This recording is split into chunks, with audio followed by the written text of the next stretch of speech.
Number 5. Snow wasset. Coming up first on our list of icy cold little critters is the snow wasset, a fearsome legless little cryptid and a local one to boot, so I had to include it. Anything that comes from the greater Canada area is a big deal for me. It winters by the Great Lakes and the Hudson Bay, and in the rest of the year crawls up to Newfoundland and Labrador. Totally the wrong time of year, buddy. You gotta go to Newfoundland in the winter for Jig's dinner. Anyway, a snow wasset is like a weasel. It's a long, furry creature, except it has no legs. Except in the summertime, where it does have legs and also turns green. If I was a biologist, I would love to get my hands on this thing and figure that out. That particular part of the lore of this creature is really fascinating to me. Why would a creature shed its legs like baby teeth? What cruel joke of evolution is that? It's like a mammal sandworm. Anyway, I gotta move on. When it's in its legless, winterized form, it burrows deep beneath the snow and ambushes its prey by surprise and drags them into the frozen underground. Absolutely horrifying. A frozen, legless, furry little snake is not pleasant by any definition. A owasset is said to be 4 times as large as a wolverine and 40 times as hungry, requiring a vast amount of meat to keep it sustained. Doesn't shed enough calories shedding those legs. I'm sorry, I don't know why I'm so hung up on this, my ghouls, but I am. Maybe it's because there's not actually that much information about the snow wasset out there. Sightings and stories about it date back mostly hundreds of years, and there haven't been too much buzz about them ever since. Perhaps they're extinct. Or perhaps they've all just burrowed under too deep where I can't see them. Either way, the only thing that really stood out for me is they turn green and have no legs, so I'm gonna keep banging on that. And hey, when it's this cold outside, what do you really need to go out for? Number 4. The knucklevy. Coming up next on this list is the knucklevy, a cryptid that I had never heard of before researching for this video, so I hope it's new to you too and you get to learn something cool. The knucklevy is an old Nordic myth, a demon of the sea appearing as a horrifying demonic, part horse, part man, part thing hybrid. Seriously, this thing is disgusting. It looks like somebody glued a bunch of leftover horse parts and man parts together, and it's completely skinless, leaving its exposed flesh to all the elements to see. Kinda looks like one of those behind the scenes video of how they make McDonald's chicken nuggets, you know? The knucklevy is said to be trapped in the sea during the warmer months of the year, and then come winter is set free to wreak all kinds of havoc. This thing is pure evil, destroys just by breathing. The horsey head part emits toxic fumes just by opening its wretched maw, and this vapor causes crops to wilt, people to fall ill, and drought soon follows after. I see why they keep this thing locked up for most of the year, because it kinda sounds like a royal nuisance. It's thought that the knucklevy was first created by old Nordic storytellers as a way of rationalizing and explaining away things like drought and plague destroying the harvest. It's much easier to put a face to your problems, and when that problem is a wretched flayed horseman, it's easy to get angry at that. When stories of the knucklevy were told, it was thought to be so evil that its name was always said in a hushed whisper for fears of speaking too loudly of it could attract its attention. Oh, I wish I knew that about 2 minutes ago. I just said its name like 16 times very loudly. It's said that if you were ever to encounter the dread knucklevy, to find the nearest fresh body of water. This sickly creature of the sea is deathly afraid of fresh water, I guess. You'd think a creature with all that skin exposed wouldn't like salt water or the cold, but hey, there you go, to each their own. You do you, terrifying skinless monster horseman. Swinging in at number 3, the Kinderhook blob, which is just a great name, really, isn't it? And if I'm being honest, the legend of the Kinderhook blob is exactly what cryptid tales are made of, so strap in. It's sometime in 1962 New York, and on 6 separate occasions, multiple witnesses encountered a floating, mysterious blob-like creature that was so terrifying in its form that 2 men armed with shotguns fled in terror. The initial encounter was from a 10-year-old boy named Hallenbeck and his 7-year-old cousin Chari. They were playing in the dense woods nearby their house when all of a sudden they both heard this really high-pitched whistle noise, and suddenly, from behind a nearby pine tree, they witnessed a white amorphous object appear in full view, which slowly began writhing toward them. On 5 more occasions, which insanely would happen over the next 12 years, all the way until 1978, dozens of eyewitnesses would explain in vivid detail similar accounts of an amorphous white blob-like creature that would emerge from the woods, often attaching its tendrils to trees whilst incessantly making its way towards its victims, causing them to flee in terror. So much so that on one occasion 2 grown men tried blowing it to pieces with shotguns to no avail, and then turned tail and ran. What I love about this story is the essence of a cryptid tale. For all intents and purposes, the Kinderhook blob could be a disused weather balloon floating listlessly through the air, but because it was seen multiple times by multiple people in the right setting, the legend of the terrifying white blob quickly became a horrifying reality. Either that, or it's a sentient alien life form that's going to consume us all, so Coming in next at number 2, the disappearance of Peter Grayson. The Groot slang, or the Groot slang, which in Afrikaans loosely translates to big snake, is a legendary creature widely considered to be one of the continent's most prolific cryptids, and is reputed to dwell exclusively in the deep caves and cavernous systems in the Richtersveld, South Africa. According to legend, the Groot slang is a primordial creature that is reputedly as old as the world itself and dwells within what locals refer to as the bottomless pit, which also, conveniently enough, is also filled with precious diamonds. Well, diamonds historically have a proficiency of attracting daring adventurers, and one of those adventurers just so happened to be an English businessman known as Peter Grayson. In 1917, Grayson and a team of excavators began an expedition into the Richtersveld cave system, accompanied by several local guides. After heading out into the rocky desert landscape, and upon hearing that Grayson intended to descend into the bottomless pit, unwittingly the lair of the Groot slang, the local guides quickly left after warning Grayson that they'd lost friends and family to the violent serpent before, and they weren't going to do it again. He shrugged it off and alongside his 2 excavators headed deep into the cave, and well, that's the last that they heard of any of them. The Grayson dynasty faded into obscurity after their patriarch was never seen alive again, but as the legend goes, one of the local guides returned to the cave a day or so later after feeling guilty for abandoning Grayson and his team. At the entrance of the cave, he found the body of an excavator, half of his body actually, to be specific. His legs and most of his torso had been ripped clean off, and he died attempting to crawl back out. What a way to go.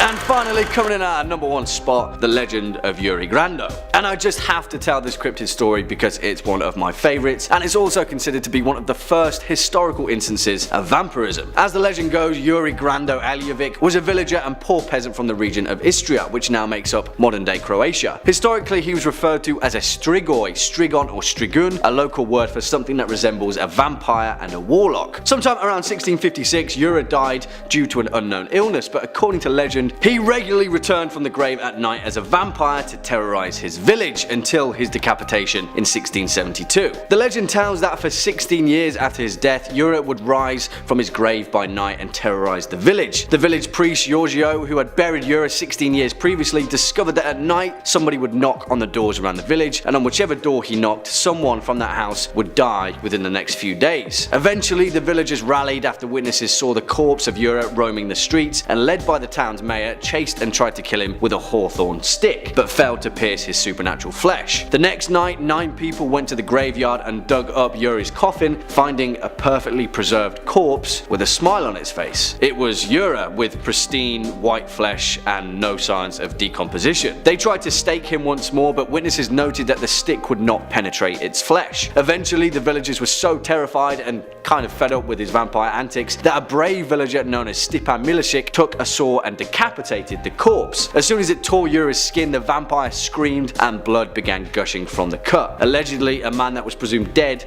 for 16 years.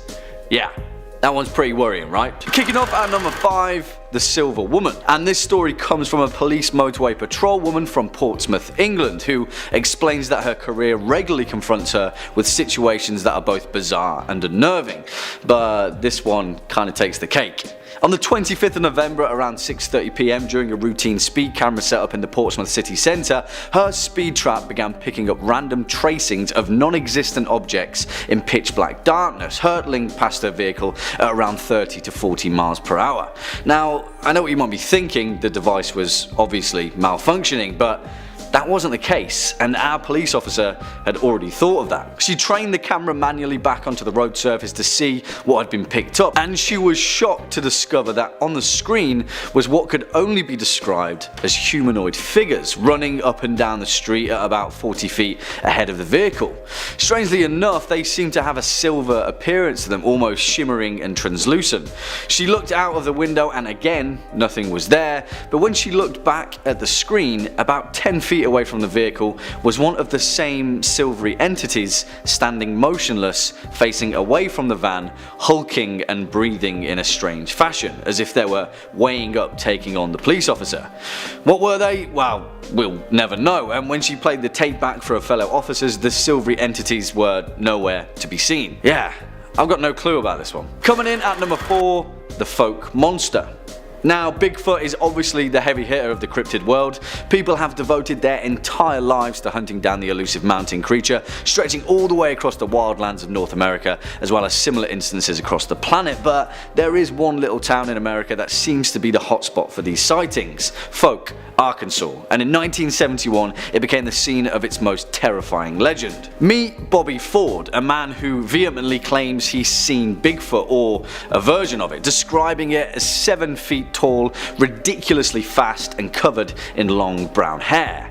And he saw it up close and personal. It was a Saturday when Bobby and his brother were out hunting a short distance from their rural home when they heard screams in the distance. Bobby's wife, Elizabeth Ford, was frozen in horror when a creature reached through the front window, massive and hairy with glowing red eyes that made no sound except for heavy breathing. When Bobby and his brother ran back to the home, the creature turned and grabbed him as he sprinted up to the porch. It tackled him to the ground with ease and then disappeared into the woodland. The creature had left behind clear tracks in the house and nearby area, 3-toed footprints that matched the deep 3-fingered scratches that were made in the wood of the front porch. Bobby Ford was rushed to hospital and treated for minor wounds and shock, and the family were so terrified by the encounter that they moved out. They'd only lived there a week. It's terrible timing. Number 3. Kamakiri. Something I really like about reading about Japanese yokai and their mythological monsters when you read about a bunch of them is that they tend to kind of fall into 2 categories, you know? It's either the most terrifying thing I have ever heard in my life, a story of a malevolent spirit that's been wronged and will haunt you and do something unspeakable for a painful death, or they're just like weird little goblins or like weird little ghouls that go around doing silly little things. The Kamakiri is one of the silliest little demons I have ever read about, so that's why I'm including them, because they're hilarious. A kamakiri looks like a weird little bird, like a little bird monster, with a razor sharp beak and very pointed claws. They're teeny tiny and very sneaky to move undetected. So what does the dreaded kamakiri do? Are you ready for this? Hold on to something because this is going to terrify you. It breaks into your house at night and it cuts your hair. They hide in your roof and they wait at night for the perfect moment to strike, and then they go in and they just mess up your perfect do. They layer it all weird. They cut the ends right off, they frost your tips, and they go after anyone, okay? They're not picky. If you've got a head of hair, they want to snip it up. Only the baldies are safe now. They wait until you're asleep, and if you're wondering, you're just sitting there like, why would anyone tell a story about this monster? Why would anyone make this up? It was in periods of Japanese history when long hair was really the only fashion and accepted hairstyle. I would have done great. So the idea of a nobleman having his hair cut in the middle of the night was like spine chilling. These days though, it just makes Kamakiri sound like he's like a college prankster than it does a real monster. But that's only half of why I thought this creature was so funny. Aside from the split end touch-ups, a kamakiri cutting your hair is said to be a sign that the victim is about to unknowingly marry a yokai. Shapeshifters like Jorogumo or Kitsune can trick young men into marriage. So the kamakiri steps in and he cuts your hair to let you know you might accidentally end up marrying a demon spider shapeshifter woman. And I just got paid to say that sentence out loud. We made it, ma. Kamakiri, you might win the top 5 scary award for one of the funniest cryptids we've ever talked about on the channel. A solid number 2 compared to my true favorite, Akaname, the demon that comes into your bathroom and eats waste, which I guess would make him number 2. That's the rudest joke I'll ever tell on this channel. I'm so sorry. You guys can cut that if you want. Okay, moving on. Number 2, Akamanto. The Akamanto, also known as the Red Cloak, is a masked spirit and may very well be one of the most evil, weird creatures I've ever heard described in folklore, so just wait till you get a load of this. Now, like any good folktale, there are some local variations in how Akamanto operates, but the elements that remain consistent across all tales are that the Akamanto preys on you during your most personal moments. You know, he tends to come for kings who sit on a porcelain throne. He visits you in the smallest room in the house. He catches you with your pants down. This demon comes for you when you're on the toilet. If that isn't quite getting across yet, I didn't know how to just say it. The Akamanto then offers you a deadly choice. Pulls a little matrix on you and it asks you to choose between red toilet paper or blue toilet paper. Kind of like that one scene from Squid Games with the guy offering the paper. Actually, a little funny trivia, the creator of Squid Games confirmed this monster is what inspired that scene. So a little symbolism about that you didn't know about before and now you do. Now, it's all a trick question, of course. Neither of the toilet papers this ghastly spirit has for you are anything like the Royale kittens. The red paper means you'll find yourself all cut up, leaving behind quite a mess. And the blue option means you'll be left gasping for air, clean, but slow and painful. The only way to escape the Akamanto's dreaded game is to tell him you've got enough, actually, and thanks for asking, but you're good. No, really, you just have to ignore him. tell him you're good, or flush quick and hightail it out of there. You know, don't play it smart with him. Don't ask him for purple. Don't ask him for sandpaper. No wise guy answers. He's a toilet paper demon. He doesn't want to hear any of that. It's said that if you mess with him, you mess with the Akamanto, he drags you feet first into the underworld. At least he doesn't flush you. Why did they make that? Why did the backstory behind the toilet paper demon? I do not know. Okay, number 1, onrio. And our number 1, I went with the onrio. An onrio translates almost literally to a vengeful spirit, and in every definition of the words, that statement rings true. They're also sometimes called hatred spirits, because an onrio is specifically a ghost of someone who is capable of causing grievous harm to the living. Onrio are almost always depicted as women who were wronged in their life. They're not exclusively women, but majority of them are. They were traumatized by their death, and they spend the rest of their days exacting revenge. God forbid women do anything fun, huh? Nailing down exactly what an onrio is capable of is difficult, because there are so many countless interpretations of the vengeful spirit. But just know at home that nothing good ever comes out of crossing an onrio. You can expect things like sleep paralysis, telekinesis, curses, evil magic. Like I said, really nothing good. It's worth noting that as part of the legend of an onrio, her vengeance can never be satisfied, no matter how many enemies she fells in her wake. An onrio will go after her lovers, family, whoever she had the most lingering pain for. And after she's done with that, well, she'll just attack indiscriminately. You gotta do something with the day, right? Onrio are a very traditional Japanese story, popping up in a lot of performance art pieces like No, Kabuki, and Rakugo, and they even continue to be the center stage in modern works. Probably the most famous onrio I think most Westerners would know about is Sadako Yamamura from The Ring, otherwise known as Samura if you only saw the American version, and if you have, you gotta fix that at some point for me, okay? An onrio traditionally is described as wearing a white barrio kimono. She's got wild, unkempt, long black hair obscuring her face, and in stage plays with dramatic white and blue paint, so she looks like the girl from The Ring, basically. And how does one stop an onrio? Oh, you don't. Yeah, there's nothing. Once she's coming for you, she's coming for you. So, you know, be nice. Just be nice to the ladies in your life and hope that they never come back as vengeful revenge spirits. Number 5, the Dover Demon. Starting off on our list is the cutest cryptid on this list in my opinion, but still a creepy little freak. I like to start with the cute ones to kind of ease you into it. The Dover Demon first appeared in Massachusetts in the town of Dover, lending it its name. It appears as a spindly little demon kind of looking thing that sort of resembles a little gray, the traditional big-eyed aliens that you see everywhere. The Dover Demon is identified by its blank face, its red glowing eyes, and its hunched quadruped stature. The Dover Demon was first recorded in the late 1970s, discovered by 3 teenagers who were driving through Mass when they saw something bizarre being lit up by their headlights. Initially, they didn't think too much of it until they noticed that the creature in front of them looked more like a human than it did an animal. The driver, one Bill Bartlett, described the creature as resembling a baby with elongated arms,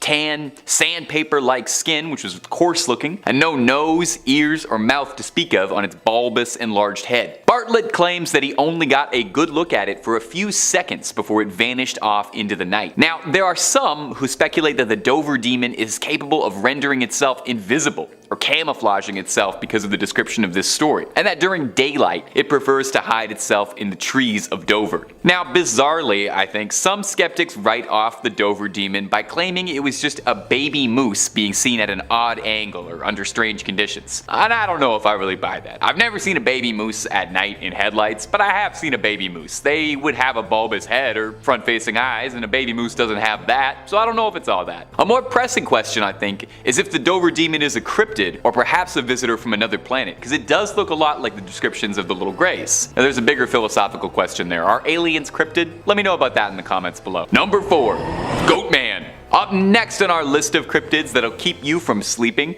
is Maryland's own Goatman. Now, he might look like Mr. Tumnus, but he isn't going to take you to Narnia anytime soon, and there'll be no Turkish delight in your future. Appearing as a half-human, satiric hybrid, the Goatman is thought to roam around Maryland, but he's been sighted in Louisiana and Texas as well. You know, perhaps he gets bored, perhaps he was taking a tour. The Goatman is said to carry a hatchet with him, and not for hacking any lumber. He's been said to be responsible for missing animals around the wooded areas in Maryland. Now, there's a pretty good historical precedent for goats involved in mythology, with satyrs as a mythical historical cryptid, and goats have been associated with Satan and demons for generations. But the Goatman himself has got a pretty rich history in Maryland folklore. Depending on who you ask, he's either just a cryptid goat man who wanders the woods. Or if that's not satisfying enough for you, one particularly colorful origin for the goat man is that it's the product of a mad scientist's experiment who was experimenting with goats. And when it went astray, the goat man broke loose and started attacking passersby with an axe. I really like this one and I choose to believe it's 100% factual. The goat man is a pretty popular folk story with teenagers,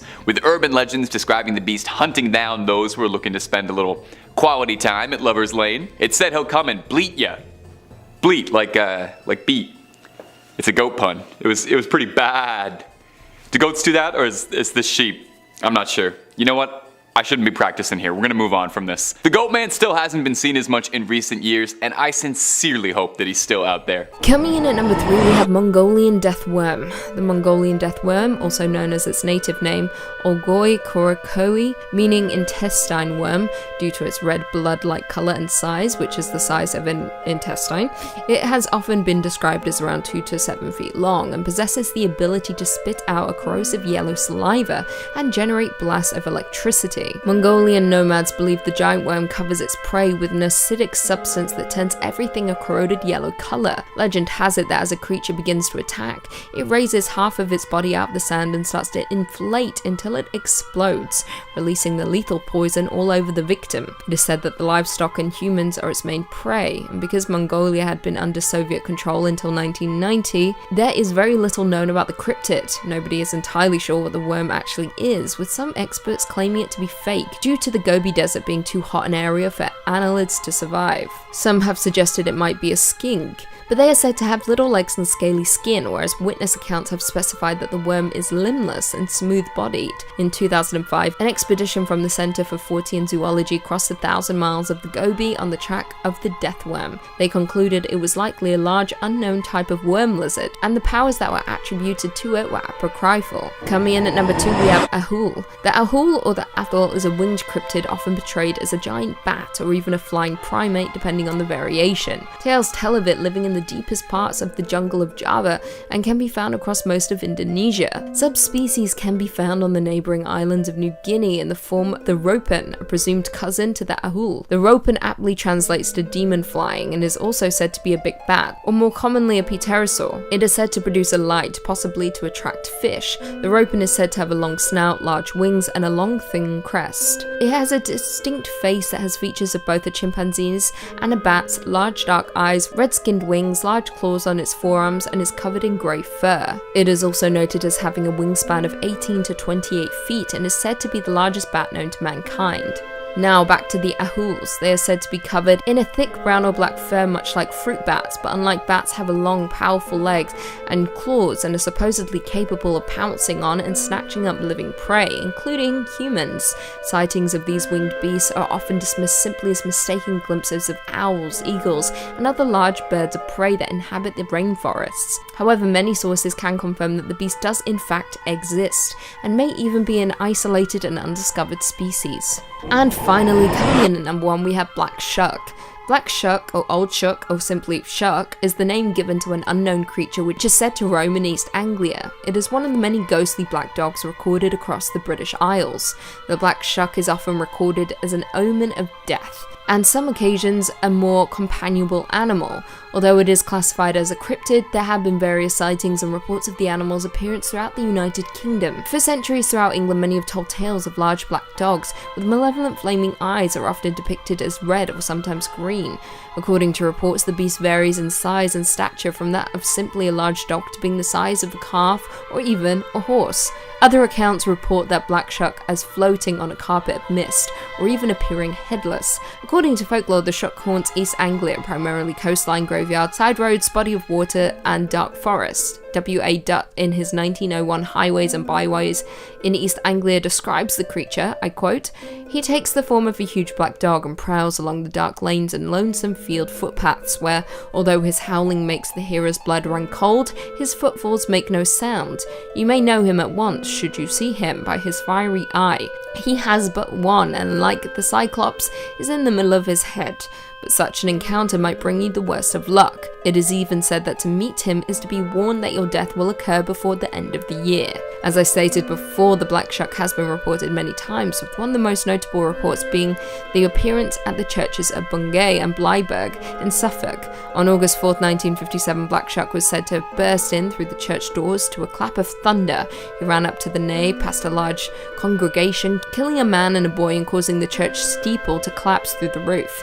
As the dog left, he left scorch marks on the door, which can be seen at the church even to this day. Kicking off at number 5, the Loveland frogmen. Hailing from the misty swamps and vast wetlands of rural Ohio, the Loveland frogmen, also affectionately known as the Loveland lizards, are a cryptid unlike no other and have reportedly appeared under several bizarre circumstances on a regular basis in Ohio's Clermont County. Allegedly, the first sightings of these eerie bipedal amphibians first occurred in 1955 and has proven to be one of the most intriguing cryptozoological mysteries in North America. The creatures themselves allegedly live in the temperate forests and wetlands of Clermont County and are able to survive the cold winters of the region without having to hibernate.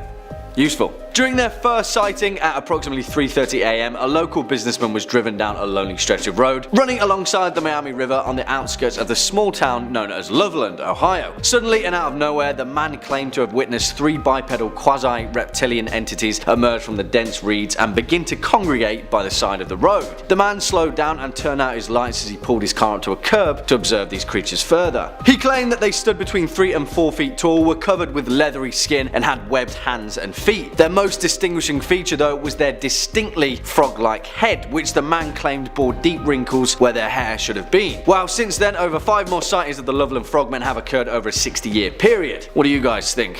What's going on, Ohio? Next up at number 4, the Nameless thing of Berkeley Square. And I absolutely love this story either way, because if you've ever heard of the famed 50 Berkeley Square in London, England, then you'll know that, cryptid or not, this place is terrifying enough. It's proof as well that there are some cases out there which irk on the realm of the paranormal and become a category so unexplainable that they don't really fit into anything, or can fit into anything.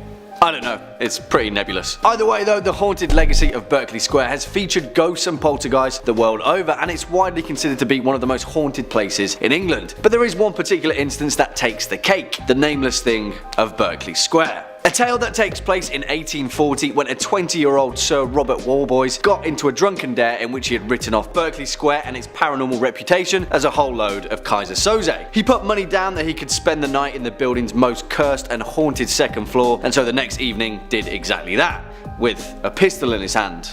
For robbers, I guess, and a makeshift pulley line attached to a bell in case he saw anything out of the ordinary. He drank a whole load of courage and tried to get some shut-eye, but well, of course, young Bobby Warboy's story cuts out there, when the landlord was awoken by the bell rig ringing incessantly and ran upstairs to check on him. He found Robert Warboys dead as a doornail, slouched in the corner with his eyes bulging in terror. Legend has it that the landlord witnessed an amorphous, shadowy form with slime oozing from it, claws and tentacles and all dripping from its form, suddenly slink back into the shadows of the corner of the room and disappear. And since then, tales of the Nameless thing of Berkeley Square are more common than any of us would actually like. Number 3, skinwalkers. This one is a very popular cryptid online, and you've probably heard a great deal about them before if you're a fan of this kind of thing. But the term does kind of get thrown around a lot and ends up describing all sorts of things that might not be super accurate. So let's take a look at examining some of the history of the legend and where it stems from. Skinwalkers are apparently like really viral on TikTok. I wouldn't know, I gotta be honest, I try to really limit how much time I'm on that. The skinwalker is a creature of Navajo legend where it's referred to as a yi naldushi, and please forgive me if that's pronounced incorrectly. It translates to, by means of it, it goes on all fours,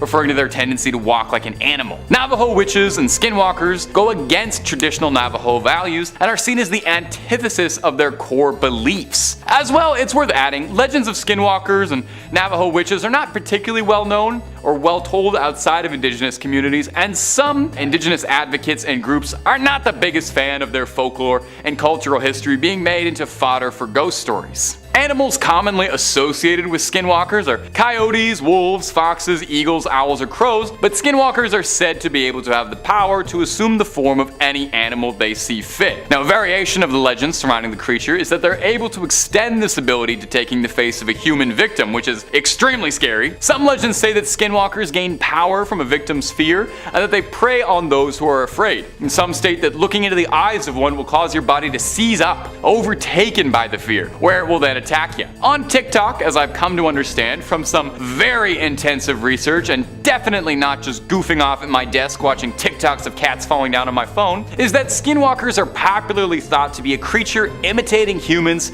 or animals and doing a poor job of it. Which case, if that is true, the likelihood of me being a skinwalker?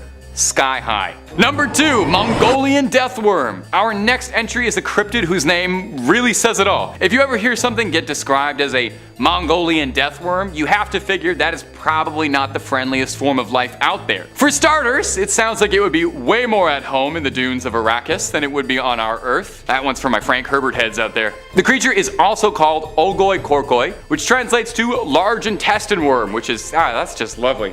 Appetizing. It allegedly lives in the Gobi Desert, has been evading hunters since the 20s when it first rose to prominence. A paleontologist and author going by the name of Roy Chapman Andrew recounted a story he'd heard at a gathering with several Mongolian officials, where they all talked of the worm at great length. Now, no one among them could claim to have actually seen it, but everyone firmly believed in its existence. In this book, he describes the worm as being about 2 feet long, with no head or limbs to speak of, and has such poisonous skin that direct contact is enough to have you buying the farm. It's described as well as having a sprayable venom and an electric discharge. You should probably see a doctor for that. It burrows underground, only coming up to the surface to hunt and eat, presumably. In 1990, Czechoslovakian cryptozoologist, and wow, that's a mouthful, Ivan Macro led a team to try and find the creature in the Gobi Desert. This I love so much because Dune is my favorite book. They use the same technique that the Fremen of Arrakis use to try and find these worms that the Fremen used to deal with the sandworms. They used a rhythmic thumping made from a motor-driven thumper to try and summon the creature out of possible hiding spots. They never found the fabled worm, and that's because they weren't taking spice, so they couldn't see properly. So either it was just a dream, or the thing is very, very good at hiding. And I think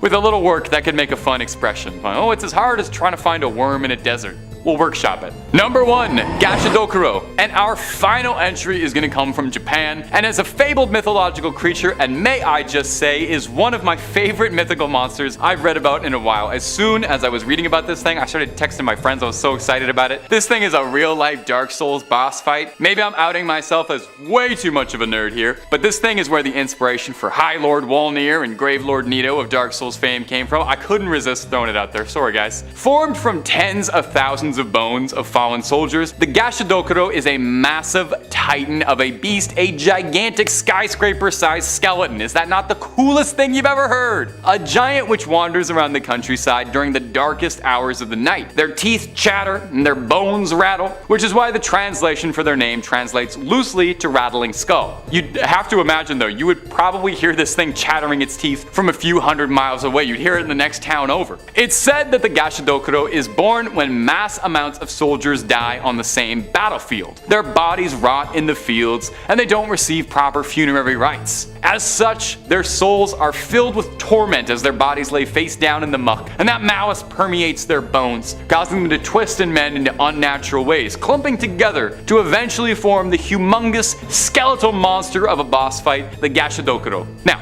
troublesome for humans, it's said that a gashodokuro is too large and too powerful to be felled by ordinary weapons. Although, I have to wonder if that's still true. I feel like we put more gunpowder in things in 2023 than they did in the Sengoku period, and I'm pretty sure a bulldozer would make short work of a bunch of bones being held together with hatred. It's said that these creatures no longer show up because the amount of dead bodies in one place are not nearly as high as they once were in rural areas of Japan back then, with significantly less wars and plagues occurring, which is a sign of progress, right? You know, if there's so few piles of mass graves that they're no longer reanimating as Godzilla-sized skeleton demons, that That's a real positive note for the human race, and I think something we can all smile about. Number 5, manananggal. Starting off of our list of horrifying cryptids that would have the devil chucking underneath his bed is the manananggal, a demonic vampire spirit of the Philippines. Now, there is a good chance that I am horribly mispronouncing that name. My Tagalog ain't quite what it used to be. Just being a big vampire creature would be enough to earn a spot on this list, but the manananggal doesn't settle for just the bare minimum. Oh, no. This creep turns it up all the way. Listen to me describe this monster and tell me that it wouldn't be out of place in Elden Ring attacking you in the horrible wastes of Caelid. The manananggal is a humanoid bat creature hybrid. And a quick aside, while I was doing some research for this video, I found it really interesting that nearly every culture has their own variation of a humanoid bat cryptid. There's the ahul in Indonesia, Kongamado in some African regions, and Bruce Wayne in North America. The manananggal has giant leathery bat wings, which it uses to sweep through the night, grabbing its prey and fleeing off. And we haven't even started talking about the manananggal's namesake and action feature. Its name comes from the Tagalog word tangle, which means to separate, with its full name roughly translating to one who separates itself. Well, whatever does that mean? Well, it's because this nightmare creature can split itself in half, taking to the skies as a disembodied torso with flapping bat wings screeching around. Can you even imagine how soul-stoppingly scary it would be to see a giant bat monster flying around with like its entrails just hanging out for everybody to see, hanging loose like an old man in a gym shower? Its favorite prey is couples, young newlyweds in love, and also people who are sleeping. No respect from this thing. You shouldn't attack sleeping lovers. If you're hearing this and you're locking your doors, a manananggal is said to be thwarted by garlic. Now, garlic will thwart it, but not slay it. I'm just glad I eat so much garlic, and I'm very repugnant, and I'm gonna be alone for the rest of my life, so I have no danger of manananggals. Now, if you want loads more cryptid content, we have got enough to fill up a zoo worth of the creepiest critters ever to crawl through the woods. Not your jam? We got aliens, monsters, movies, true crime, fake crime, and a lot of videos about a big shark. There's a little something to scare everybody. So hit that bell, stay subscribed, and stay scared. And please stay watching this video. I worked hard finding all these cryptids for you. Number 4,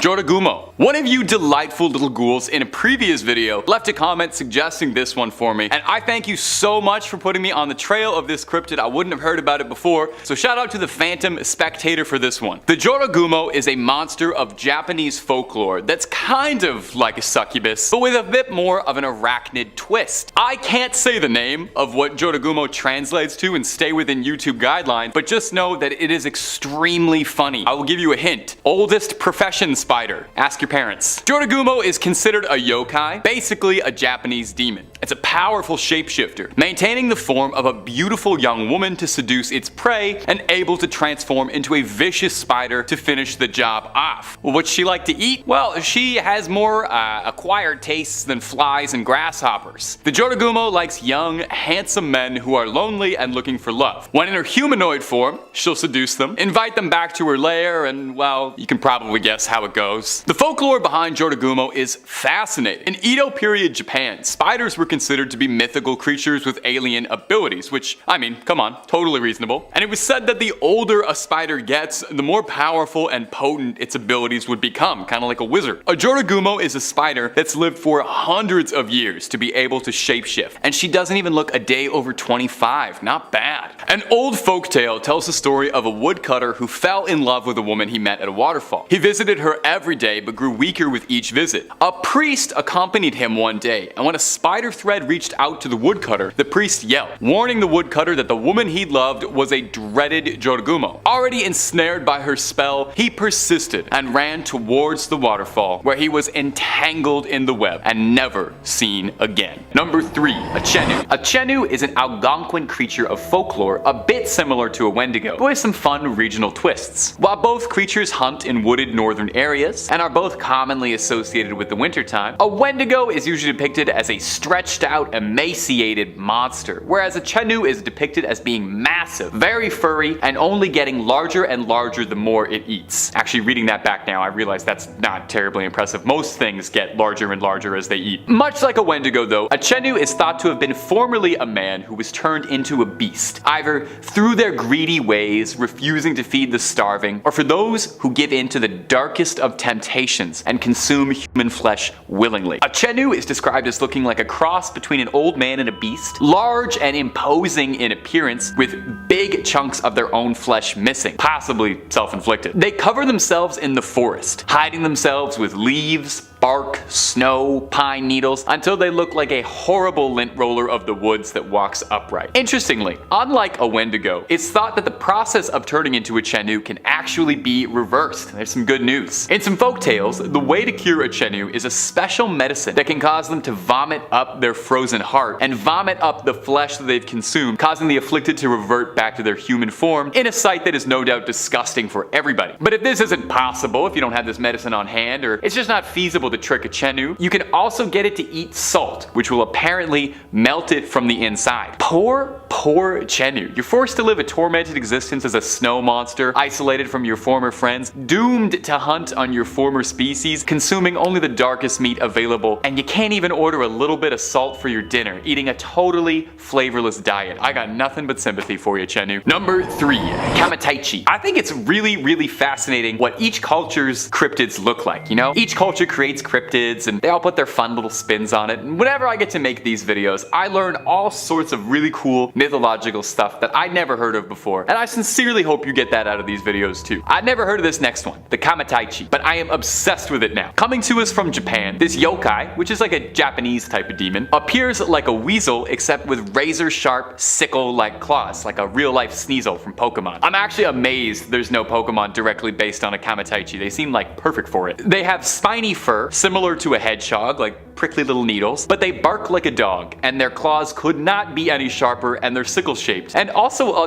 lot of depictions of them are downright adorable. These funny little creatures are extremely lightweight and have learned how to ride the currents of the wind to travel. They honestly sound kind of like radical in like a California surfer way. The legends of the kamaitachi come out of the Chubu region of Japan, when vicious cold winds were so powerful they would cut people down directly. And these legends would take the form of the spirit called the kamaitachi, which was the winds themselves as this furry little miscreant. It would attack at your legs, causing you to fall down, exposed and helpless, while it sucked at your blood. It's said that no blood occurs from their woundings because of this, as a kamaitachi moves so quickly and sucks it all up. That's almost considerate of it, doesn't leave a stain. These creatures move so quickly, and they're so good at hiding, that they're apparently completely invisible to the naked eye, appearing as nothing more than a sharp, freezing wind on your skin. Amusingly, there's some debate as to whether or not a kamaitachi's true origin is actually nothing more than a silly pun. There's a stance samurai would use called a kamaitachi, translating loosely to sword stance, which would explain, you know, it's a sharp thing.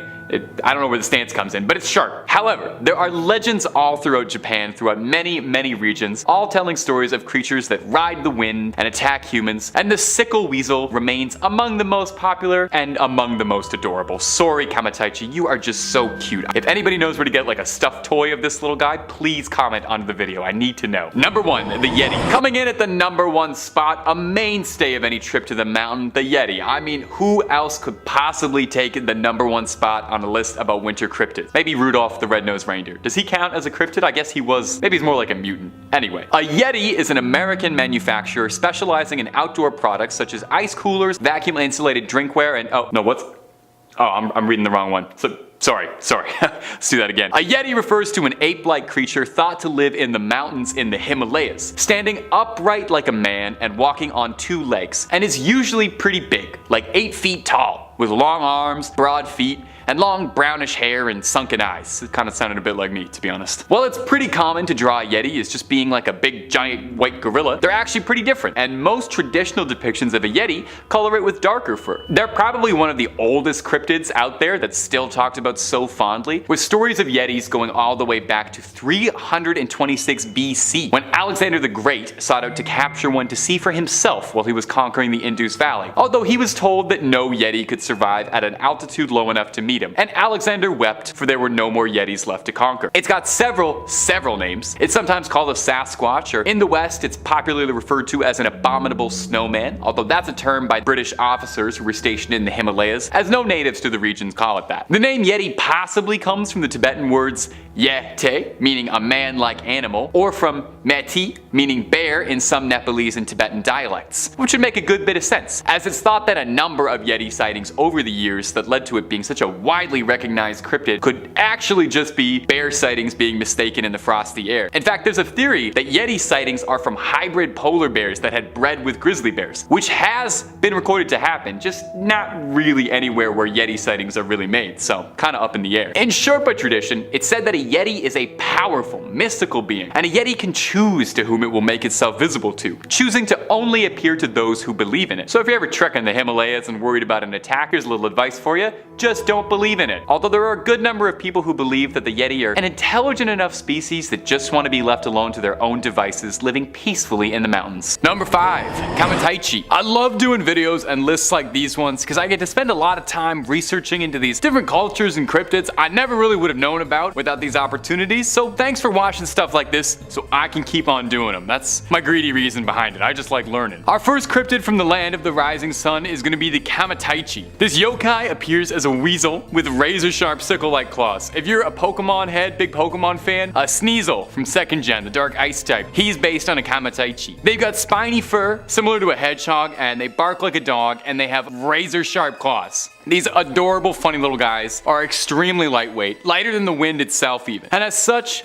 travel by gusts of wind soaring through the sky like they're radical, furry little windsurfers. Legends of the kamaitachi first came about in the Chubu region of Japan, notorious for its icy sharp winds that were so powerful they would blow men over. These legends then took the form of the kamaitachi, the winds literally personified as this little vermin miscreant. It attacks you in the legs and it knocks you over. You're all exposed and helpless while it picks away at your vitals with its little sickle hands. These creatures are surgical when they strike. A kamaitachi sucks away and feeds on any of the gore left behind by their wounds. These creatures are said to be totally stealthy, impossible to see with the naked eye, and blend into their surroundings well. And here's some pedantic little wordplay trivia. I know all the kids at home love pedantic wordplay trivia. There's some debate as to whether or not kamaitaichi's name is nothing more than a cheesy pun. There's a stance that old sword fighters in Japan would use called kamataichi, translating loosely to sword stance, and well, you can see if you just literally squish those two sounds together. And if you're looking for way more cryptid content, creepy tales, true stories, fake stories, aliens, conspiracies, horror movies, and basically just about everything weird and freaky that could possibly happen on this world, Top 5 Scary is the place to be. So hit subscribe, ring that bell when you do, and stay scared. But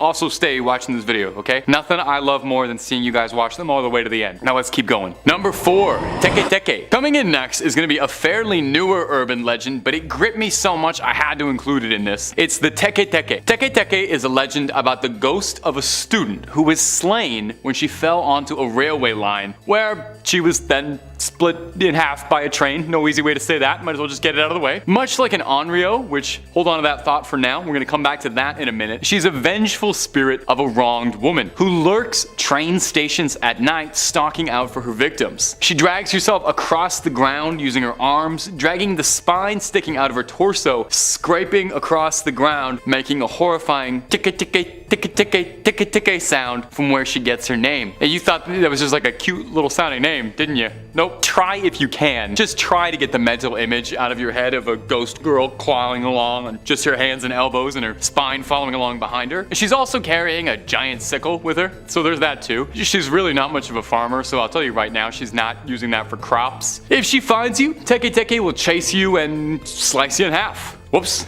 Some variations say that she only takes your legs, which I guess is better, but really not by much. There's a specific variation of the legend that gives Teke Teke a bit more backstory for her origin, saying her name is Kashima Raiko, and she's a specific entity. She died when her legs were severed from her body, and the next part gets a bit creepy, so you might want to grab onto something, maybe put a little salt circle around your computer. It's said that when an individual learns of Kashima's story, she'll appear to you within the next month. So start timing now, I guess. Kashima Raiko is said to haunt bathroom stalls asking where her legs have gone. If you answer in a way she doesn't approve of, she'll take them from you. Incredibly bizarrely, most of all, this isn't the only bathroom-themed horror story on this list, and I'm not joking, so we'll talk about that in a minute, but in the meantime, sit tight and wait what I could possibly mean. Number 3, Qualpalic. The Qualpalic, or the Qualapiluit, is an indigenous cryptid, with most stories emanating from Nunavut, Canada, and Alaska in the United States. The qualapalak is described as appearing vaguely humanoid, but having scaly and bumpy skin, and long, stringy, disgusting black hair. They are described as being disgustingly ugly and that they reek of sulfur, and I think it's worth noting that you cannot find a single artist's depiction of these things that don't make them just look like vomitatiously gross. Interestingly, the creature is predominantly described as being a female monster, although some local variations of the stories exist where it is described as a male creature, but most tales revolving it describe it as a lady monster. The qualapalak is a bit of an icy boogeyman, snatching up children who misbehave, waiting around thin ice to crack up and drag those children down into freezing cold water. It's thought that the origin of this creature was first told as a story for practical purposes, as a pretty good way to get kids to not walk on thin ice is to tell them that they'll be grabbed by a gross ice demon. Allegedly, when they grab a child, they stuff them inside their leather burlap sacks, then scurry back downwards into the water. It's said that you can hear a knocking under the ice as a last warning that they're about to strike. Now maybe this is just a personal experience I had, and maybe some of you also had this as a little kid, but I was read a children's book called A Promise is a Promise, a Robert Munsch classic, that featured a qualapalak as a villain that was trying to get a little girl to bring her younger siblings to the qualapalak as a little snack, and it terrified me so much. I didn't even live anywhere near thin ice and I was scared about it. It scared me bad. Wiry black hair and sunken little eyes got me. Maybe it's not relatable at all, but I thought I would share that. I definitely didn't spend any time near thin ice afterwards. Number 2, the Jersey Devil. The Jersey Devil is a fairly popular cryptid and has been subject to all sorts of sightings and stories since the early 1700s. And I bet you can't guess where it usually shows up. That's right. California. Nope, New Jersey. The Jersey Devil is commonly described as manifesting itself as a chimeric creature with a horse's head, bat wings, a snake-like tail, and hooves. There's an interesting folktale that says that the Jersey Devil was brought into our world when a woman was stressed out over her 13th pregnancy. Good lord, yeah, I would be too at my 13th pregnancy. Okay. She was nervous because apparently this pregnancy felt different, and I guess if she had 12 others, she'd really know. She said that she felt like the baby that was inside her was the devil. When she was ready to deliver her little newborn, instead of a happy little baby, the Jersey Devil was born, flew out into the night, and then spent the next 250 years terrorizing the New Jersey swampland. The creature is deeply rooted in local folklore, and to be honest, it's kind of beloved around Jersey. It serves as the name for the New Jersey Devils, and it worms its way into all sorts of pop culture, games, movies, TV, music. They love them over there. For years, there have been stories and sightings around New Jersey describing a kangaroo-like creature with glowing red eyes hunting on small animals in the surrounding areas, and lots of blurry photos of bizarre hybrid-looking creatures running around the countryside. There have even been hunts and bounties posted for the Jersey Devil with rewards for its capture. So is the Jersey Devil real, or just a beloved local legend? Number 1, the Hat Man. Rounding off our list is our most recent cryptid on this list, and a piece of modern folklore that is already making a lasting legacy. The Hat Man is a shadow person, or at least thought to be. Everyone who's seen the Hat Man has described almost the same thing exactly, most concerningly. A spindly, shadowy figure that appears to be wearing a hat. Sometimes a fedora, sometimes a top hat, but everyone describes him as wearing an old, out-of-date style, so you're not going to see him in a shadowy snapback anytime soon. He always appears fairly towering, and you can't see his face. It's obscured, or just not present, and the only thing you're truly able to make out are his pinprick red eyes poking out of the shadows watching you. Depending on who you ask based on the sightings, the Hat Man can be considered somewhat benign. Maybe. It's usually reported that the Hat Man appears to people who are suffering from sleep paralysis or insomnia, and most claims of Hat Man describe him as just watching, observing, studying, or whatever. I honestly don't know if that's better than attacking you. However, it's not all just stories of nighttime stalking. There are some who claim that when they've been visited by the Hat Man, that he's jumped them or choked them, or they've felt burning sensations on their scalps or their chest. Although some say he's just watching you for I don't want to know why. There are many who believe that he feeds off your negative emotions, and perhaps this is how he satiates himself. It's said that people who are visited by Hat Man are those who are already struggling with something emotionally resonating. Sometimes people in the same family even report seeing the Hat Man in similar occurrences, so does he target specific groups of people? Or is it just certain emotions he hungers for? The Hat Man is shrouded in mystery, and even just thinking about him is enough to make my hair stand on end and start eyeing the coat rack in my room just a little suspiciously when I turn the lights off. In at number 5, we have the Jersey Devil. Known to exist in the Pine Barrens of New Jersey, the Jersey Devil is often described as having hooves. A snake's tail, bat wings, and a head that looks something like a horse. There have been many sightings throughout history of the Jersey Devil, with the cryptid dating all the way back to the 1700s and continuing on until the past decade. It is said that the Jersey Devil often glows and can breathe fire or poison water with its breath. Throughout folklore, it is also known as the Leeds Devil, with local residents tracing its origins to a woman named Mother Leeds, the mistress of a British soldier who was suspected of being a witch. When she gave birth to her 13th child, she cursed it. The baby was born as a hairy creature and soon began terrorizing the town and its people, even eating children. Now, like I said, there have been many sightings throughout history. On July 27, 1937, an unknown animal with red eyes seen by residents of Downingtown, Pennsylvania, was compared to the Jersey Devil by a reporter for the Pennsylvania Bulletin of July 28, 1937. In 1951, a group of Gibbstown, New Jersey boys claimed to have seen a monster matching the devil's description, and claims of a corpse matching the Jersey Devil's description arose in 1957. Now, many choose to ignore the Jersey Devil, with it thought to be an undiscovered species of animal, generally classified as living pre-pterodactyl. Coming in at number 4, we have Yowie. Yowie, also known as Yehu,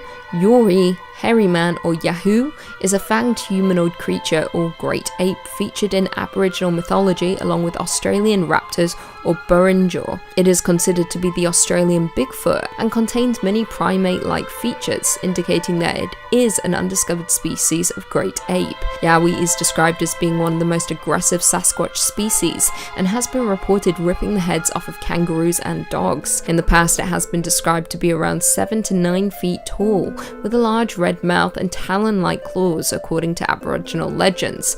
It is also noted as having 2 large fang-like canines, which distinguish the Yowie from the other Bigfoot species. There are around 140 placental mammals known to exist in Australia, most belonging to the order Chiroptera and Rodentia. Some cryptozoologists theorize that the Yowie could be some form of bipedal marsupial, such as a descendant of the New Guinea Hulutherium. Coming in at number 3 is the chupacabra, one of the most famous cryptids maybe ever in urban folklore. For those somehow not in the know, the chupacabra is often thought to be a canid-like monster, and is purportedly responsible for disappearances of livestock, predominantly throughout Mexico and the American Southwest, but also propping up in places like Puerto Rico. You know, a chupacabra has been around whenever you find that your livestock has either gone missing or is found dead with all its blood sucked right out. This is actually where the name comes from. While most depictions of the chupacabra almost always define it as being a coyote-like creature, albeit a twisted, mangled-looking one, usually described as a totally hairless dog with beady black eyes and a sleek figure, there are some stories and sightings of chupacabras that describe it as being more like a demon or an alien, describing it as being a humanoid creature, often reptilian in nature, walking around on 2 legs and feeding on livestock. In all the years since chupacabras have first been reported, though there are countless sightings, there's never been a fully recovered one that we couldn't explain. Everything that's been found by hunters always ends up turning out to be dogs with mange, being misattributed to being the cryptid. So maybe, is it possible that there's been a giant mix-up, and all the sightings of chupacabras that report them as canines are just that, just sick dogs that get mistaken for looking something weird, and that the real chupacabra is the reptilian, more bipedal sightings that get reported. It could explain why there's never been one recovered, and why livestock keeps going missing under bizarre circumstances. It's even possible that the drained livestock could be creatures that have been recovered to study, abducted under bizarre experiments. Could chupacabras themselves be in a bizarre experiment that's been unleashed into our world? A hybrid chimera breed that was created by alien life and let loose on us to run havoc on us? Number 2,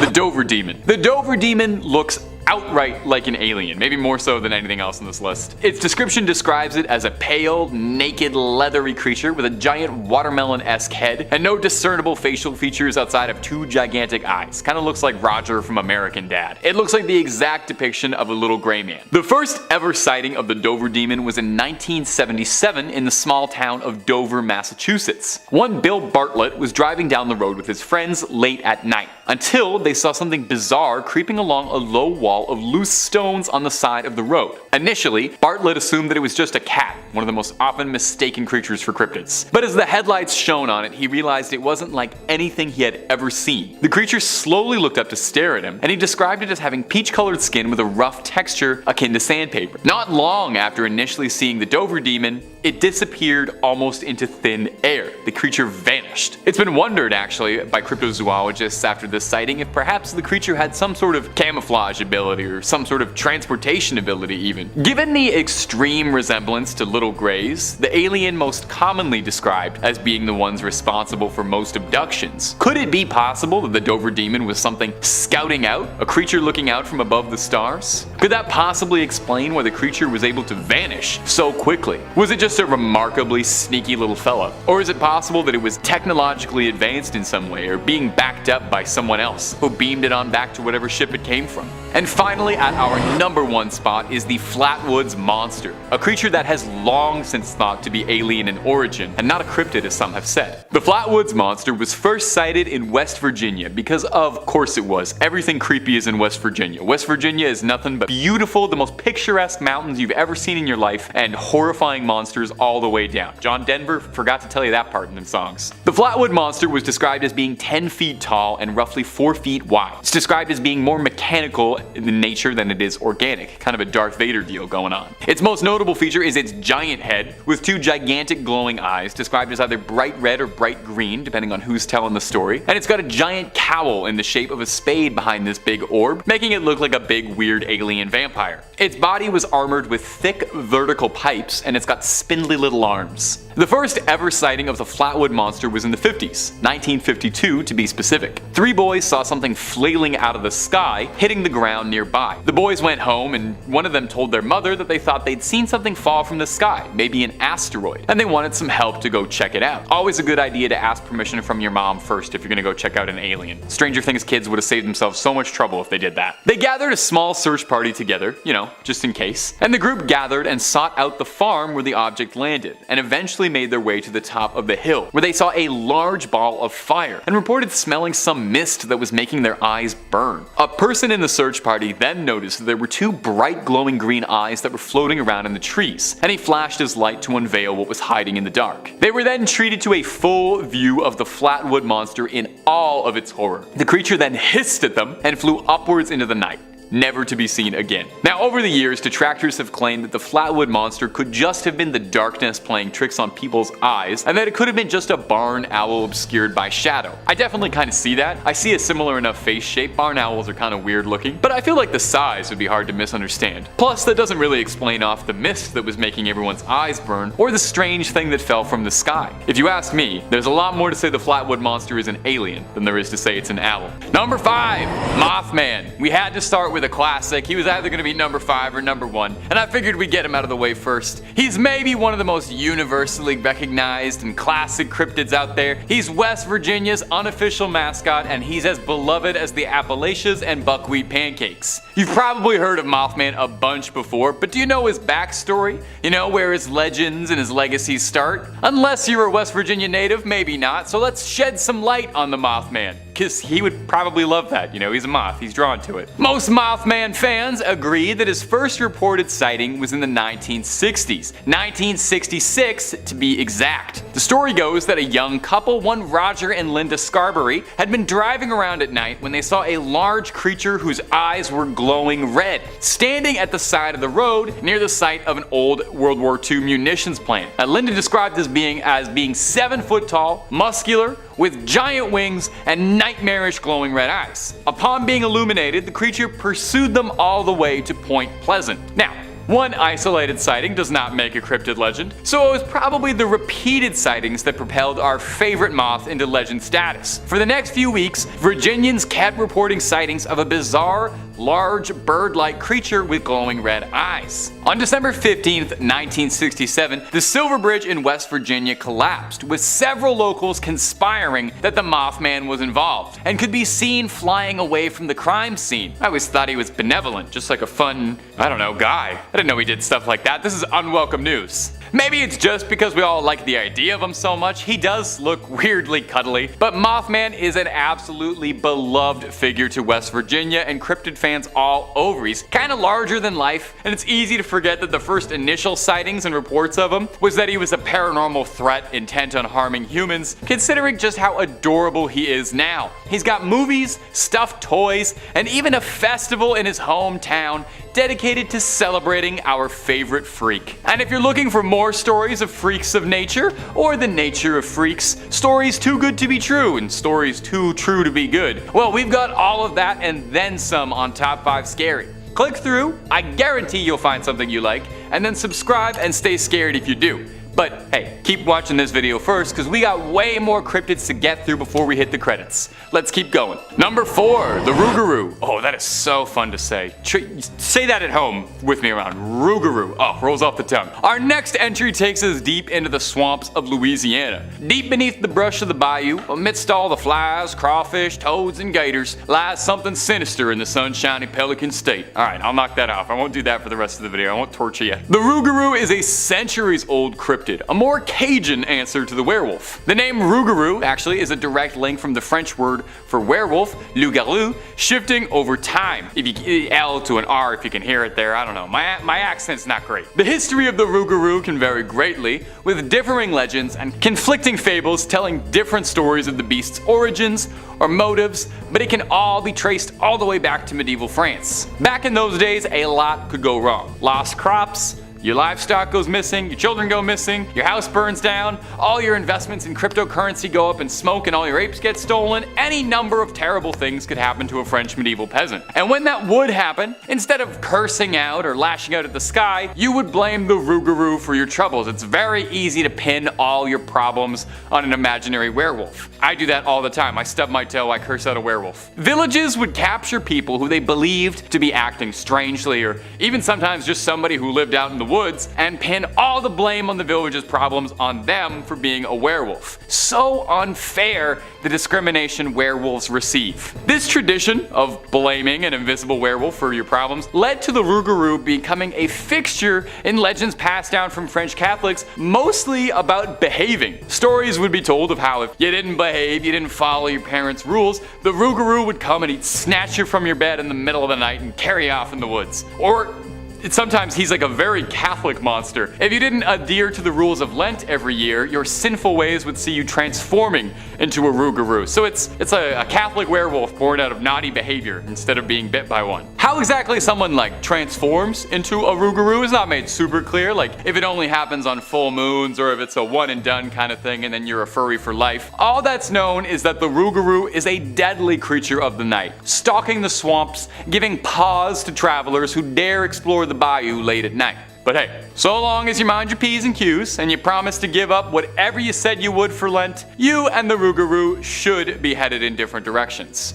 Hopefully. Number 3, the Beast of Exmoor. Whoa! With a name like the Beast of Exmoor, this thing's gotta be good, right? The Beast of Exmoor sounds like something you and a party of adventurers would set out to slay to restore peace and balance to Eternia. So what is the mighty Beast of Exmoor? Well, it's in Exmoor in the UK, which is a real place and not a fantasy castle, where it gets its name, and locals tell the story of a gigantic elusive cat. In the 80s, there were all sorts of stories and sightings of a massive cat being described as similar to a puma or a panther being spotted around the Exmoor area. A farmer around the area claimed that he had lost over 100 sheep in his care, and all of them lost in strange, unnervingly violent ways. Injuries that looked like a feral creature had mauled them. Skin peeled back, skulls crushed, throats cut. This grew the notoriety of the elusive creature, and where all these sightings come from. People would claim that they'd see this huge beast like a black leopard stalking the plains. In fact, it was theorized for a while that it was possible that the Beast of Exmoor was a cougar or another big cat that had been owned by some sort of exotic collector, not naming any particular reality TV big cat owners, that had either gotten loose or let out into the wild to roam free, wreaking absolute havoc on an otherwise sleepy countryside. The problem got so bad that the Daily Express, which admittedly is a gossip rag, offered a cash reward for anyone who could bring the body of the Beast of Exmoor. Unfortunately, Geralt of Rivia was preoccupied, so no one was able to take this deal up. In 2006, a Devon farmer noticed the bones of a puma on his estate, which is odd, as there are very few pumas roaming the British countryside. There's cougars, yes, there's a lot of cougars in Great Britain and the UK, but I wouldn't consider Catherine Zeta-Jones a threat. So was the bones found the remnants of the Beast of Exmoor, or does this elusive cryptid still stalk the night, attacking sheep? The frustrating thing about hunting a cat cryptid is there's no way it's gonna come when you call it. Best thing you can do is put out a big cardboard box and hope that it'll jump inside that, because it's a cat. Number 2, Goat Man. Okay, some of these cryptids have been a little grounded, realistic animals that got loose or whatever. I'm over that. We need one on this list that's just completely out there in every regard, supernatural and wild. So let's discuss the nastiest kid in Maryland, the Goat Man. Now, he might look a bit like Mr. Tumnus, beloved childhood character, but he is not taking you anywhere as nice as Narnia anytime soon, and he sure as heck don't got no Turkish delight for you. He manifests as a half-human, half-goat, a satyr of sorts. His sightings and descriptions describe him as having a goat's head and the body of a man. The legend of the Goat Man started down in Maryland, and is primarily where most of his legends come from. He's also been sighted around Louisiana and Texas as well. We love a Goat Man that's well-traveled. Goats have been figures in myths and folklore for generations, with goats thought to be associated with Satan and demons, but the Goat Man himself is all Maryland. Depending on who's telling the story, he's just a supernatural entity that wanders the woods, or maybe he's a former goat farmer who became deranged after losing one too many goats and he's a madman in a costume. If that origin leaves a little bit to be desired, he's also got a fantastic comic book bad guy origin story where he's the product of a science experiment gone wrong to, I don't know, merge a man with a goat, I guess. Anyway, he breaks out of the lab Stranger Things style and creeps through the woods, hatchet in hand, attacking passersby dare disturb his territory with an axe. The Goat Man was a fairly popular campfire story and urban legend through the 70s and 80s amongst teenagers, where the creature was said to haunt Lover's Lane, looking for canoodlers where he'd split up the action with a sharp axe like he's Jason Voorhees with a set of horns. For any of my Maryland viewers, shout out for me. Is Goat Man still a big deal? Do the kids still tell stories about him? I love this guy, so I am curious. Number 1, the Hat Man. Now, a lot of these entries and stories and cryptids have been told for generations over and over, so I think it's only fitting that I get with the times a little bit and we start talking about a modern cryptid. The Hat Man is the most recently talked about cryptid on this list, if you can call it that. Is cryptid the right word for a shadow person? I don't know, but it's my list, and if anyone wants to correct me, the Hat Man is welcome to come down to the studio. Interestingly, almost everyone who reports seeing this mysterious Hat Man describes it almost exactly the same way. A spindly, tall, shadowy figure that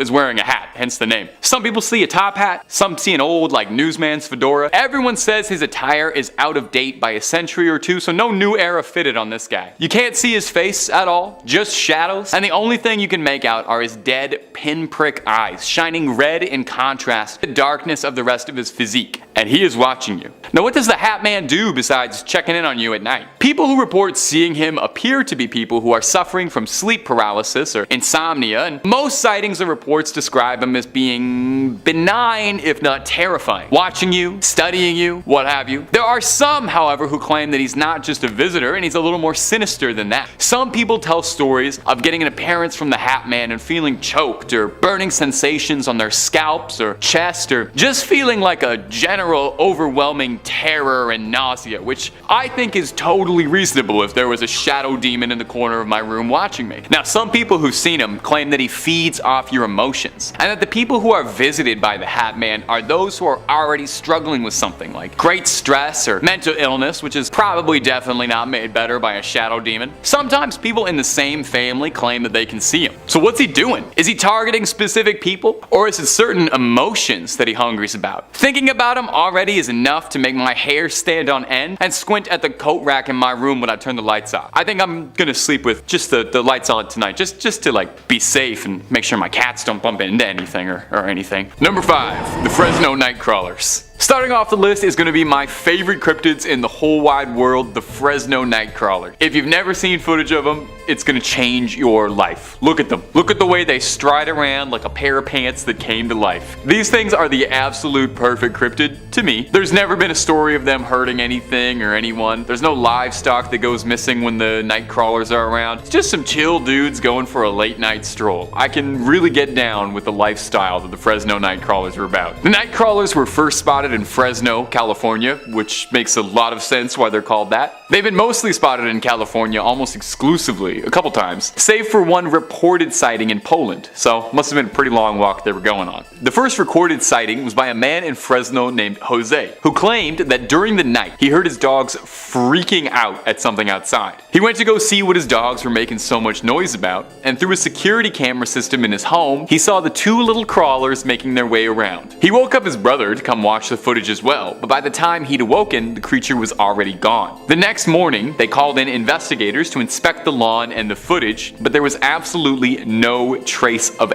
anything. No footprints, no spots, nothing. All they had was grainy CCTV footage of the night crawlers making their way down the lawn. Since their sighting, there's been endless debate as to just what the night crawlers are. Some suspect spirits or ghosts, because they do look kind of spectral in the video, but a number of people have also put forward the idea that the night crawlers could be visitors from another world. They don't look like anything on this planet, so maybe they came down. Who's to say? The only person who can truly decide is you. Number 4. The Enfield Horror. The Enfield Horror is a pretty notable cryptid in American history, and it gets its name from a small string of sightings when it terrorized the town of Enfield, Illinois. The creature has been described as a small, goblin-esque being. Oh, you know how I feel about goblins. It doesn't really resemble any living animals on this planet that it could very easily be described as. It's reported as having 3 legs and leathery skin and moving in a vaguely monkey-esque way compared to a baboon, hopping around. So the first time the Enfield Horror was ever spotted, it was in 1973 by one Henry McDaniel. He and his wife had been out that night and were returning home and were greeted by their children. The kids had told their father that there was something they'd seen outside that was trying to get inside the house by scratching on the door. Mr. McDaniel initially assumed it was probably just a cat or a dog, but later on during the night, that peculiar scratching came back again at the front door. He went out to shoo the animal away and was shocked at what he saw. He described to police that it had 3 legs on it,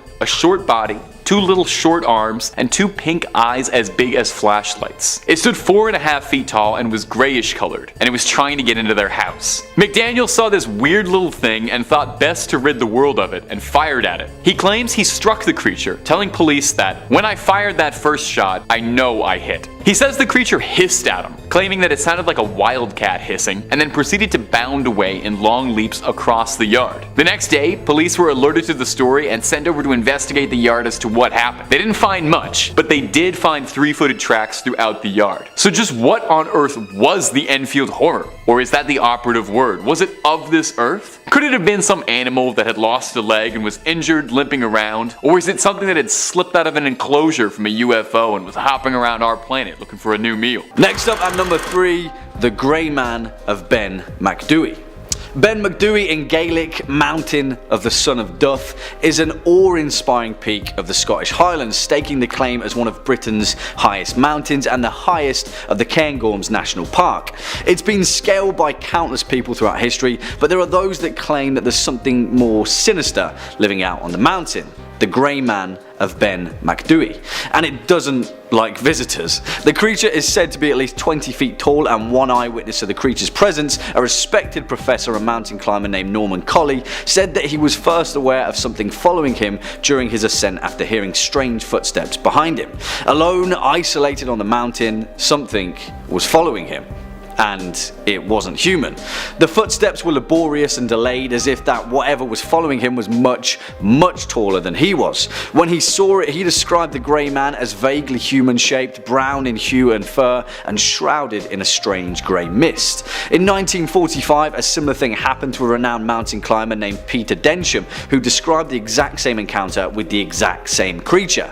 Again, in 1958, the Scots magazine wrote of a similar account from naturalist Alexander Tunion, who this time found himself armed with a rifle and fired several rounds into the Grey Man. He thought he'd hit it, whatever it was, but after trekking over through the snow, found no sign of the creature. It vanished away like fog rolling across a mountain, and the mystery of the Grey Man of Ben Macdui remains unsolved. Swinging in at number 2, the Cabbagetown Tunnel Monster, which is an urban legend from my current stomping grounds of Toronto, Ontario, that is grounded in such bizarre circumstances that it remains a warning not to go wandering through the dark tunnels of downtown Toronto. I'm talking about the path.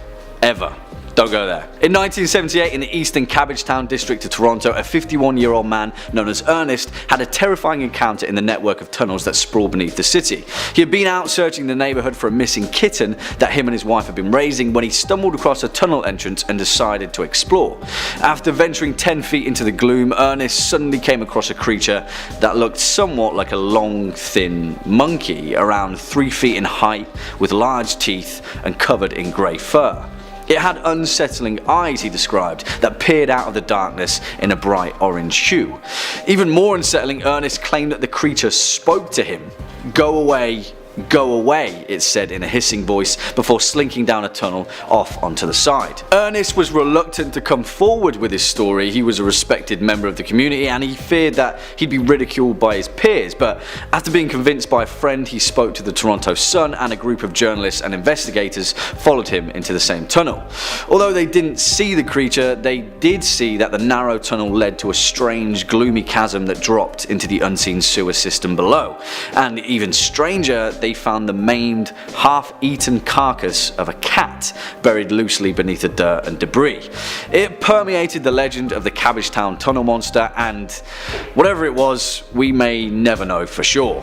Just stay away. And finally, our number one spot, the Jersey Devil. Of course, it has to be perhaps one of the most notorious cryptids of all time, the famed Devil of Jersey, whose origin dates all the way back to when New Jersey was still a British colony. Hundreds upon hundreds of tales have been spawned from the legend of the Jersey Devil, dating from the early 1700s right up to recent times. As the legend goes, Mrs. Jane Leeds came from a poor family who carved out an existence in the bleak pine barrens of Jersey, a rugged place with dense forests, sandy soil and deep swamps. In 1735, Mrs. Leeds discovered that she was pregnant with her 13th child, which is, as they say, unlucky for some. Now, Mrs. Leeds wasn't too keen on giving birth, to say the least, and she claimed to friends and relatives that the devil can take the next one. And that's exactly what he did. When the baby was born, it was monstrous, with a scaly reptilian body, a horse's head, bat's wings, and a long forked tail. He spread his wings, shot up out of the chimney, and soared out across the pine barrens.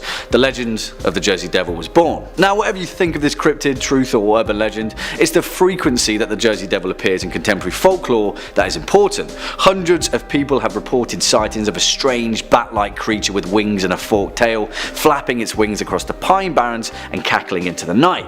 In 1816, Joseph Bonaparte, the brother of Napoleon, reported seeing the creature while hunting game in the woods. In 1840, a respected minister pointed his congregation towards a ghastly creature flapping above his church, and in 1909, literally thousands of people saw the same creature on the same day, at the same time, at multiple locations. In fact, it got so bad that schools had to close down and people just flat out refused to go outside. And still, to this day, New Jersey natives will warn you to tread carefully in the pine barrens.